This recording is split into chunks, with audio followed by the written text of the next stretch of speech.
Assalamualaikum warahmatullahi wabarakatuh. Kembali lagi di channel saya Gado-Gado at Home. Mohon maaf kalau misalnya suara saya agak-agak, bukan agak-agak ya, emang suara saya emang cempreng, tadang. Mmm, Kali ini di video saya, akan mengulas masih bab satu ya, mitos mengenai kewirausahaan. Dan, materinya diambil dari modul Universitas Terbuka, karena, saya buat video ini untuk, materi tambahan tutorial online mata kuliah saya, mata kuliah, kewirausahaan maksudnya. Semoga ini bisa membantu teman-teman mahasiswa, khususnya mahasiswa Universitas Terbuka. Jangan lupa ya di-subscribe channelnya. Kemudian, kalau ada pertanyaan boleh ditanyakan, ataupun didiskusikan, di diskusi kita ya. Kemudian, jika ada kesalahan silakan dikoreksi di kolom komentar. Terima kasih ya. Kita mulai belajarnya. Jangan lupa sebelum belajar, kita berdoa dulu ya. Berdoa mulai. Bismillahirrahmanirrahim. Kita mulai ya. Mitos mengenai kewirausahaan. Oke.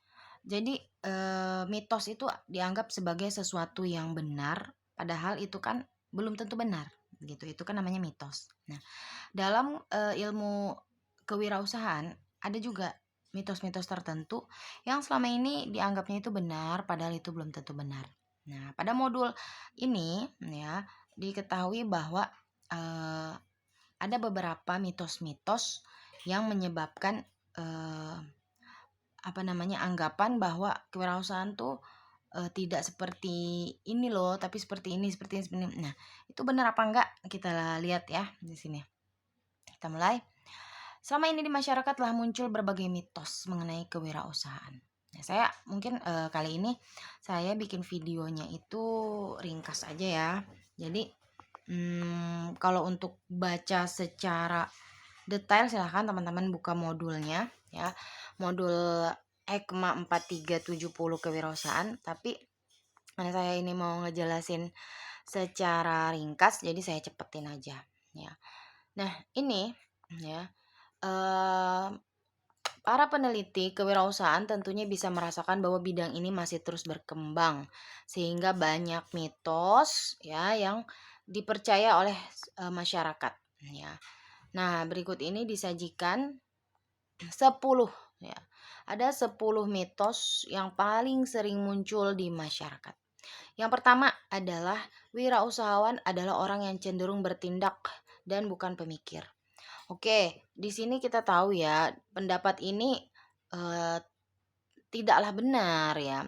Orang yang menjadi wirausahaan itu, dia itu ya mikir juga, bukan sekedar bertindak gitu. Dan sekarang ini kalau teman-teman, lihat lagi ya, ternyata lebih disukai bisnis plan yang jelas dan juga lengkap ya.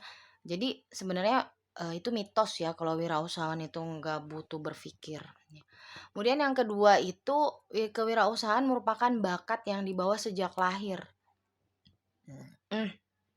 Nah, ini juga mitos ya, karena, yang namanya kewirausahaan itu, ya nggak hanya bakat ya, sekarang itu dianggap sebagai suatu disiplin ilmu ya. Berarti kan kalau disiplin ilmu, dia bukan bakat, emang bisa dipelajarin. Nah itu, ya jadi mitos juga ya. Kemudian, yang ketiga, wirausahawan mesti menemukan hal yang baru atau inventor. Nah, pemikiran ini juga mitos ya, karena ternyata, tidak harus menjadi seorang inventor, ya. Kewirausahaan itu tidak harus menjadi seorang inventor, tapi, dia bisa juga membuat hal yang lama dia, dia ubah lagi, dia kreatifin lagi, dia mix lagi menjadi hal yang, booming. Misalnya nih contohnya, ada di Amerika itu Ray Kroc ya, dia menemukan, konsep makanan cepat saji, tapi gagasan inovatifnya ini, mendorong McDonald ya menjadi perusahaan cepat saji yang terbesar di dunia. Artinya McDonald itu mungkin, tidak melakukan hal yang inventor atau yang baru, tapi dia hanya, apa namanya ya, hanya mengubah gitu ya, mengubah yang tadinya itu ditemukan oleh orang lain, tapi diubah menjadi lebih kreatif lagi. Atau misalnya nih, kita minum teh nih masyarakat Indonesia. Masyarakat Indonesia tuh kan minum teh tuh udah biasa banget ya sebenarnya, istilahnya mungkin nggak sih itu jadi sebuah wirausaha? Nah ternyata mungkin ya, dengan cara ternyata tehnya itu dijual dalam bentuk kotak ataupun botol. Orang biasa aja sebenarnya sih minum teh itu di gelas ya, tapi begitu dia masuk ke kotak atau masuk ke botol, ternyata itu jadi nilai pasar sendiri. Nah, disitulah seorang wirausahaan itu punya ide tersendiri gitu ya, tidak harus yang baru. Jadi inventor untuk seorang perusahaan itu ya, benar gitu ya, tapi masih dianggap seperti mitos ya, ndak harus yang baru banget gitu. Kemudian yang keempat, wirausahaan cenderung gagal di sekolah ataupun pergaulan sosial. Bener nggak nih? Nah mungkin, kalau kita lihat ya banyak yang bilang wirausahawan itu dia rapotnya nilai jelek-jelek gitu ya, atau enggak, dia tuh nggak pernah ranking 1, akhirnya belakangan gitu. Atau mungkin dia orangnya yang selengean gitu. Nah itu ternyata tuh nggak juga ya, itu mitos juga ya. Nah ternyata kenapa itu bisa keluar statement kayak gitu atau mitos kayak gitu, ya karena mungkin, banyak kasus yang kayak gitu sebagian yang kayak gitu tuh kasusnya tuh digembor-gemborin, dilambungin gitu ya, digelembungkan lah bahasa ilmiahnya, digelembungkan, di seolah-olah, kayak gitu loh gitu untuk menjadi seorang wirausahaan yang hebat gitu, kebanyakan yang begitu katanya gitu. Nah, padahal kita tadi udah dibahas ya bahwa wirausahawan itu ilmu yang bisa dipelajari. Nah, artinya, eee, sekarang itu ya, yang lebih mutakhir itu, yang sekarang-sekarang ini ya, pandangan yang lebih mutakhir itu cenderung menganggap wirausahaan sebagai pelopor di bidang ekonomi, sosial, maupun pendidikan, ya. Jadi artinya kalau dia masuk ke ranah ekonomi, sosial, pendidikan, berarti kan dia emang tenaga yang profesional ya, tidak gagal di sekolah. Maksudnya nggak harus gagal juga gitu, berarti dia itu emang pintar gitu. Ya, jadi mitos ya. Kemudian yang kelima, wirausahawan dipandang memiliki ciri-ciri tertentu. Nah, ini kenapa bisa muncul mitos ini? Ternyata beberapa tulisan itu suka menulis artikel, membuat ciri-ciri wirausahawan yang berhasil begini begini begini begini. Nah, itu kan, pada kasus-kasus tertentu aja ya, dia mungkin tidak membandingkan terhadap, ciri-ciri orang yang bukan wirausahawan. Jadi, hal itu masih dianggap mitos ya. Nah, kemudian sekarang ini mulai dipahami bahwa besar sekali hambatan maupun kesulitan yang dihadapi dalam menemukan ciri-ciri wirausahawan maupun kewirausahaan yang dapat dianggap berlaku umum. Jadi nggak ada tuh ciri-cirinya kewirausahaan tuh harus gimana, harus punya ciri ini, nggak juga, itu mitos ya. Jadi apa sih yang mempengaruhinya ya, yang mempengaruhinya itu kondisi lingkungan, perusahaan, maupun kewirausahaan. Ternyata saling mempengaruhi satu sama lain ya. Jadi semuanya berpengaruh gitu ya. Sehingga memungkinkan untuk menjumpai ciri-ciri wirausahawan yang berhasil pada situasi yang berlainan. Jadi bisa aja situasinya beda tapi sama-sama berhasil. Kemudian, mitos yang keenam, hanya tertarik pada uang. Ya, wirausahawan itu hanya tertarik pada uang. Ini juga mitos ya, nyatanya itu ternyata ya, banyak perusahaan yang bangkrut nih sini ya.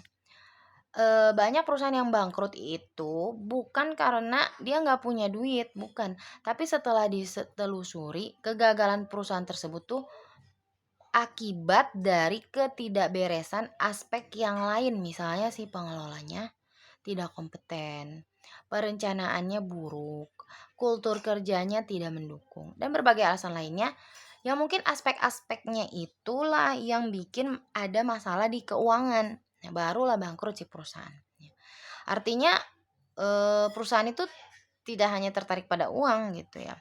Dan juga ternyata ya, ada loh ternyata banyak wirausahawan yang perusahaannya berhasil sebelumnya tidak punya modal yang cukup. ya. Tapi mereka berhasil mengatasi kekurangan tersebut sambil membangun usaha yang bertumpu pada aspek non uang. Oke, di situ ya. Jadi kita tahu bahwa ini mitos. Kemudian mitos yang ketujuh, keberhasilan wirausahawan tergantung pada nasib baik atau kemujuran. Jadi dia benar nggak nih kalau kita itu harus nasib baik dulu baru jadi wirausahawan yang sukses. Nah kita lihat nih. Nah memang sih kemujuran itu bisa jadi karena kita berada di tempat yang tepat, saat yang tepat, ya itu jadi untung orang itu. Tapi sebenarnya ya, kalau kita persiapkan, ya, yang namanya disiapin, ya tentulah peluang yang apa namanya, tentu kemujuran itu akan lebih mungkin didapatkan, ya gitu ya. Karena itu hanya wirausaha yang memiliki persiapan yang mencukupi yang akan mampu memanfaatkan peluang sehingga kebanyakan orang melihat kejadian ini sebagai suatu kemujuran. Oke, gitu ya. Kemudian, yang kedelapan mitosnya, ketidaktahuan merupakan berkah bagi wirausahawan. Nah, seringkali nih dibilang banyak rencana tuh malah malah gagal loh nantinya. Nah, itu bener nggak? Nah, ternyata enggak juga, itu mitos ya. Di masa sekarang ya, pernyataan itu tidak berlaku lagi karena pasar maupun dunia usaha udah penuh dengan persaingan. Sehingga perlu yang namanya pemikiran yang matang ya. Pemikiran matang itu tetap dibutuhkan oleh seorang wirausahawan. Oke, kemudian yang kesembilan, lebih banyak wirausahawan yang gagal daripada yang berhasil. Nah, ini juga mitos ya. Memang benar bahwa kebanyakan wirausahawan itu dia berulang kali gagal sebelum mencapai keberhasilan. Kegagalan memang memberikan banyak pelajaran ya memang pada orang-orang yang bersedia belajar pastinya ya dari pengalaman tersebut. Dan ternyata kegagalan itu seringkali membawa seseorang itu pada keberhasilan.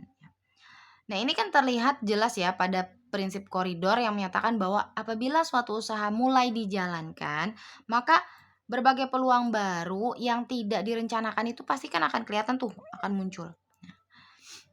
Perusahaan 3M misalnya mengalami kegagalan karena lem yang mereka buat ternyata tidak mampu menempel terlalu kuat. Lem yang gagal itu tidak mereka buang, tetapi dicoba dicari kemungkinan pemanfaatan lainnya. Akhirnya berhasil dikembangkan kertas post-it, yakni lembar catatan berwarna kuning yang bisa ditempel dan dilepas dengan mudah di dinding. Jadi ternyata dia niat bikin itu, tapi malah jadi produk yang lain gitu. Nah, pernyataan bahwa lebih banyak wirausahawan yang gagal dibanding yang berhasil, ini tidak bisa diterima sepenuhnya ya.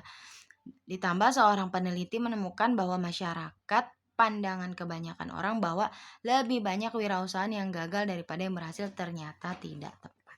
Ya. Dan mitos yang ke-10, wirausahawan adalah pengusaha bersifat untung-untungan.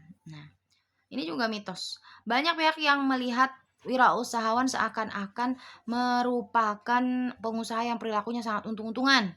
Kenyataan di lapangan memperlihatkan bahwa wirausahawan biasanya memilih jenis kegiatan dengan resiko yang sedang ataupun resiko yang bisa dihitung atau calculated risk. Nah, wirausahawan yang sukses biasanya bekerja keras dengan perencanaan serta persiapan yang matang dengan maksud menurunkan resiko sehingga dengan kemampuan itu sesungguhnya wirausahawan memiliki kapabilitas untuk mengendalikan masa depan. Ya, jadi mitos ya kalau wirausahawan itu bersifat untung-untungan ya enggak lah ya. Dia itu tetap ya, dia tetap harus bisa dia menghitung ya menyiapkan persiapannya ya dengan maksud supaya risikonya itu minim atau turun ya ini. 10 mitos ini perlu dipahami dan perlu dijadikan landasan pemikiran dalam pembahasan mengenai wirausahaan maupun kewirausahaan. Kemampuan untuk membedakan mitos dari kenyataan lapangan ini tentunya akan memberikan peluang ya untuk mengamati dan menjelaskan berbagai ciri wirausahawan sesuai kenyataan di lapangan. Tentu diganggu oleh berbagai kepercayaan yang sungguhnya tidak terbukti secara ilmiah. Artinya kita sudah tahu ya dari modul ini bahwa ternyata ilmu kewirausahaan itu bisa dipelajari. Ya.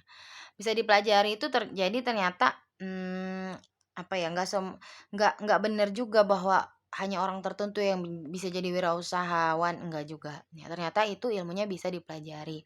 Dan bahkan, diketahui bahwa itu bisa berhasil jika dengan melakukan persiapan yang matang, karena memang yang namanya persaingan itu kan, selalu ada ya, apalagi di zaman seperti ini. Nah, kita tahu juga bahwa, kewirausahaan itu wirausahawan itu tentunya harus selalu berpikir ya, berpikir bagaimana sih dia menghadapi tantangan perkembangan zaman. Apalagi, kalau zaman yang sekarang-sekarang ini ya, itu kan, relatif menggunakan digital ya, juga teknologi ya. Makanya ada istilah tuh digitalpreneur, teknopreneur ya. Itu artinya kan butuh pemikiran yang luar biasa ya, tidak sekedar hanya menawarkan barang ataupun jasa, ya, bagi seorang misalnya dia wirausaha di bidang perdagangan gitu ya. Oke, itu adalah, mitos-mitos yang, dianggap tidak benar gitu ya, dari modul universitas terbuka. Oke, teman-teman nih, untuk memperdalam pemahaman Anda mengenai materi di atas, kerjakan latihan berikut. Satu, jelaskan pengertian wirausaha dan kewirausahaan. Ini ada ya pada video saya yang sebelumnya, itu bisa diklik, penjelasan dari pengertian wirausaha dan kewirausahaan. Serta nomor 2 juga nih, jelaskan karakteristik wirausaha, itu juga ada pada video saya yang sebelumnya. Yang ketiga, jelaskan peranan kewirausahaan dalam perekonomian. Nah, ini tentu juga ada ya tadi tuh pada video yang sebelumnya juga. Jadi kan dia ngaruh tuh ternyata ke ekonomi, dia sebagai penggerak dan sebagainya gitu ya. Dan yang keempat, jelaskan mitos-mitos tentang kewirausahaan. Nah, yang barusan yang 10 itu. Ya. Kemudian petunjuk jawaban latihan. Nah, ini petunjuknya. Oke. Rangkumannya.